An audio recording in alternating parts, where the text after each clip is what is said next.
ជំរាបសួរអ៊ំពូមីងនិងបងប្អូនទាំងអស់គ្នាថ្ងៃនេះក៏យើងមកបង្ហាញពីមុខម្ហូបមួយមុខទៀតហើយណានេះគឺជាមុខម្ហូបចៀនជួនត្រីកែសអូនិយាយពីថារសជាតិវិញឆ្ងាញ់ខ្លាំងមែនតើហើយត្រីកែសប្រភេទនេះណាបងប្អូនណាញ៉ាំជក់មាត់ណាស់ហើយបើដែលសំខាន់សៀងរបស់យើងឆាជាមួយនឹងសៀងផ្អែមមកដាក់មកអូឆ្ងាញ់ខ្លាំងមែនតើ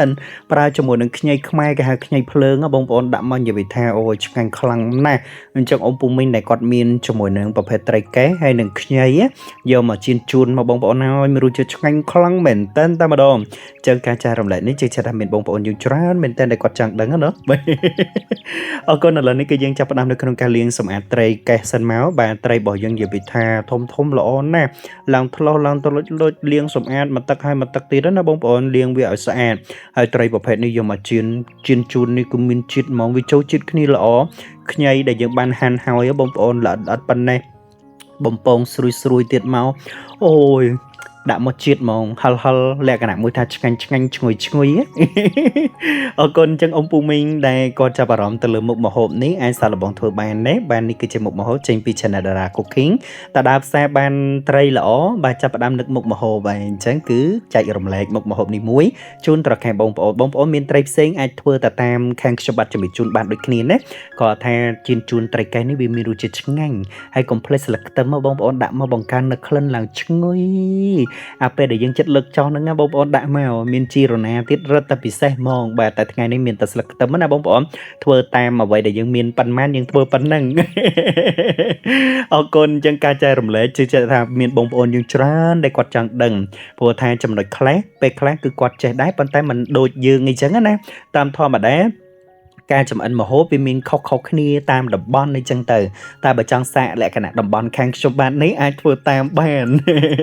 ឥឡូវចៀនត្រីសិនមកបងប្អូនចៀនត្រីស្រួលបងប្អូនគ្រាន់តែយើងចៀន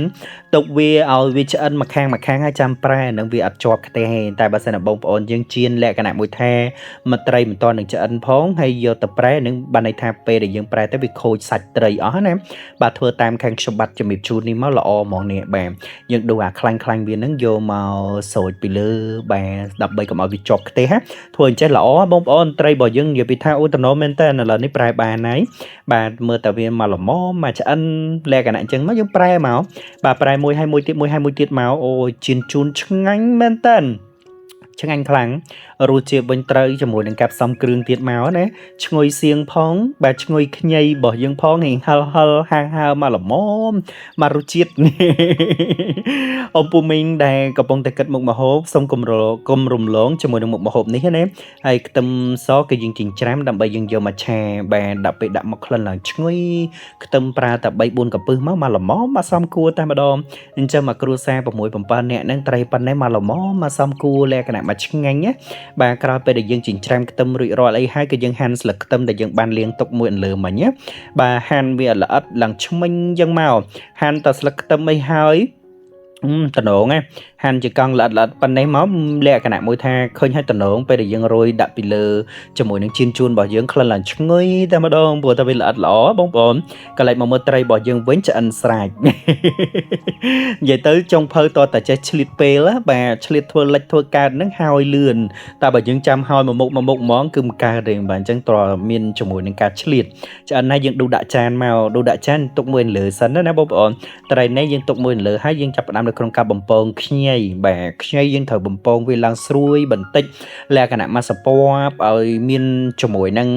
ការឆាបើសិនជាយើងឆាខ្ញីរស់រវើកអញ្ចេះអត់ឆ្ងាញ់ទេអញ្ចឹងបងប្អូនធ្វើតាម admin នៅក្នុងការជំរាបជូនមកឆាខ្ញីនៅឲ្យបានមកសពបសិនមកនិយាយទៅគឺថាមិនថាឆាខ្ញីមិនថាចៀនជួនធ្វើអញ្ចឹងគឺរសជាតិខ្ញីបង្កើនក្លិនឈ្ងុយហើយទទួលបាននៅខ្ញីអត់កពុលញ៉ាំពេញមាត់ហ្មងបើបងប្អូនខ្លះគាត់ទៅទិញម្ហូបស្រាប់នៅផ្សារអីខ្ញីរបស់គេរស់រវើកគេបងប្អូនទៅពេលយើងញ៉ាំទៅលក្ខណៈកពុលតែបើសិនអ្នកដែលគាត់ចូលចិត្តលក្ខណៈមួយថាខ្ញីបែបសពបចេះណាអូឆាជាមួយនឹងសៀងដាក់មកលក្ខណៈមួយថានេះគេហៅថាចៀនជួនបងប្អូនដាក់មកជាតិហ្មងក្លិនឡើងឈ្ងុយមើលប៉ុណ្ណេះហើយយើងគីវាដាក់មកចំហៀងសិនមកបាទដាក់មកចំហៀងហើយគឺយើងយកខ្ទឹមសដែលយើងបានចិញ្ច្រាំដាក់ចូលមករំលីងតតែវាបង្កើននៅក្លិនឈ្ងុយចេញពីខ្ទឹមសហ្នឹង មើលតើវាចាប់ផ្ដើមប្រែពណ៌បន្តិចម្ដងហើយយើងច្បល់ចូលគ្នាបានហើយនិយាយទៅគឺចុងភៅងាយៗណាបងប្អូនការបរិយាយសំខាន់គឺ admin បាទមួយវិញទៀតសោតគេហៅថាពាក្យសម្ដីដែលបញ្ជាក់ទឹកមិនលិចទេបងប្អូននិយាយឡើងរួលបាទធ្វើឲ្យខាងបងប្អូនយើងស្ដាប់ហើយមិនចិនណាយហើយមួយទៀតសោតបាទមានខ្លះក៏ចូលចិត្តមានខ្លះក៏មិនសូវជាចូលចិត្តក៏ថានិយាយច្រើនពេកអីចឹងណាតែតាមពិតទៅខាងបងប្អូនយើងខ្លះគាត់ពេញចិត្តខ្លាំងមែនតើជាមួយនឹងការនិយាយស្ដីអញ្ចឹងទៅពេលខ្លះគាត់ចង់ស្ដាប់នៅសំឡេងរបស់50អីចឹងទៅបាទបងប្អូនខ្លះដែលគាត់មិនសូវជាចូលចិត្តអញ្ចឹងទៅបាទ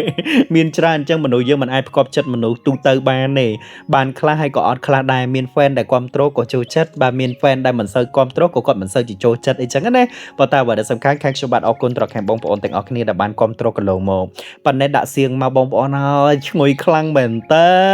សៀងប្រើសៀងផ្អែមហើយជាមួយនឹងការផ្សំគ្រឿងបងប្អូនដាក់តែប៊ីចេងហើយនឹងស្ករមិនចិត្តមកបាទឡង់ឆ្ងាញ់ហ្មងណាបាទព្រោះថាជាតិប្រៃមានចេញពីសៀងហើយអញ្ចឹងធ្វើតាម admin ណាបាទប៉ុណ្ណេះគឺយើងដាក់ត្រីមកត្រឡប់ពីត្រឡប់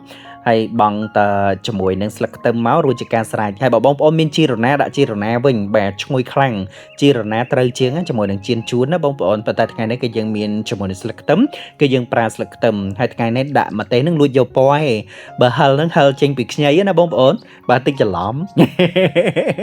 ឆាខ្ញីហិលហើយមិនដាក់ម្ទេសអញ្ចឹងដាក់លួចយកពណ៌ដើម្បីឃើញស្អាតអីចឹងណាបងប្អូនបាទតាមធម្មតាពេលដែលយើងជា creator content បាទផ្នែក cooking អញ្ចឹងណាបាទអញ្ចឹងយើងតែងតែរកនឹកឬក៏វិធីសាស្ត្រពេលខ្លះ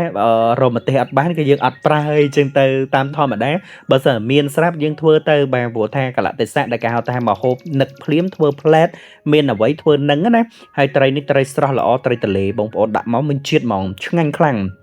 ប៉ានេះចូលជាតិឲ្យបងប្អូនហើយប្រែទៅប្រែមកលើកដាក់ចានបានហើយអូយមកឆ្ងាញ់ត្មងប៉ានេះញ៉ាំ8 9នាក់បានអស់ហើយរសជាតិវិញអូយឆ្ងាញ់ខប់សេរី